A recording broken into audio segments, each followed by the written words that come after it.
5-25 сәуір аралығы мектебімізде жас маман апталығы жарияланған болатын. Апталық аясында мектебімізде жас мамандар белсенділік танытып түрлі іс-шаралар өткізуде. Бүгін біз сіздермен өткен шараларды және келер сайыстарды талқылаймыз. Апталық ашылуы креативті ұстаздардың орындауында жас маман әнімен басталған болатын. Ұстаздарымыз оқушыларды мектеп табалдырығынан қарсы алып, ойлан тап ойындарын ойнатып, қоңыраулар кезінде оқушыларға басқа да түрлі ойындар ойнатып, жеңімпаздарға әртүрлі сыйлықтар берді. Жас маман апталығының тематикасына сәйкес, мектеп ұстаздарымыз 4-ші сынып оқушыларына кино кеш ұйымдастырып, 63 мың қаражат жинап, оны қайырымдық қорына өткізді. Үлкен және кіші сыныптар оқушыларына биле ламбада челленджі жүргізілді. Бұл апталықтың тек басы.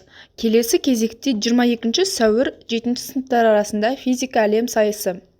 23 сәуір 9-10 сыныптар арасында Оскар Awards қойылымдар сайысы. 2-ші сыныптар арасында жеңіс күні іс-шарасы. 7-ші сыныптар арасында ой мен ойын ойындары. 24 сәуір 6-ші сыныптар арасында ән-жұмбақ сайысы. 7-ші сыныптар арасында чат and cheer сайысы өтеді. Сіздерді бұл шараларға қатысып белсенді болуға шақырамыз.